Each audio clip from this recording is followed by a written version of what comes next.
Ce 29 décembre, les téléspectateurs de TF1 pourront retrouver l'humoriste Jérémy Ferrari dans La Chanson secrète animée par Nikos Aliagas. S'il fait rire les Français avec son ton acide et son humour noir, certains n'aiment pas franchement ses prises de position. Il en a fait les frais en taclant l'homéopathie. C'est un sujet sur lequel l'humoriste aujourd'hui âgé de 38 ans s'est penché de longue date. Invité en 2020 de l'émission On n'est pas couché de Laurent Ruquier, il avait expliqué avoir arrêté de prendre des cachets d'homéopathie depuis longtemps. Et, voulant traiter de cette thématique sur scène, il s'était alors mis à creuser le sujet. Il n'a pas été déçu de ses trouvailles. Quand j'ai creusé le truc, je me suis dit « Mais qu'est-ce que c'est que cette escroquerie ? C'était tellement exagéré !» Dans le fond, je m'en fous de l'homéopathie. Si les gens, ça leur fait du bien quelque part, c'est le fameux effet placebo. Mais c'est important que les gens sachent, disait-il.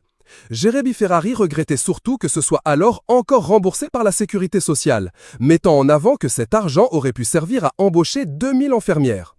Par la suite, le grand copain du défunt Guillaume Batz avait alors fait un buzz sur TikTok avec une vidéo de lui démontant point par point l'homéopathie, affirmant qu'il n'y a pas, peu, mais rien dans l'homéopathie, allant jusqu'à détailler les compositions de produits phares comme l'oscillococcinum. Évidemment, la prise de position de l'humoriste, qui a lutté pendant des années contre l'alcoolisme avant de s'en sortir, ne lui a pas fait que des amis. J'ai vu des réactions, je me suis fait insulter par des gens qui étaient fans d'homéopathie.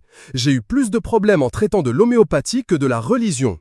On est dans un monde maintenant où il y a tellement d'informations, de surinformations, de désinformations, de surenchère de l'information, que les gens sont totalement perdus sur les sujets qu'on peut traiter.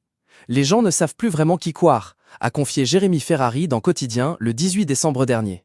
L'humoriste, qui donnera les deux ultimes représentations de son spectacle Anesthésie Générale les 9 et 10 mars 2024 à l'Accor Arena de Paris, ajoutait face à Yann Barthès « Quand ils arrivent en face de quelqu'un qui fait de l'humour sur un sujet et qui, comme moi, est apolitique, je pense que les gens se disent « il ne dit pas la vérité, mais a priori, au moins, il ne dit pas de bêtises. Au moins, j'ai quelques sources pour croiser mes informations, pour trouver un truc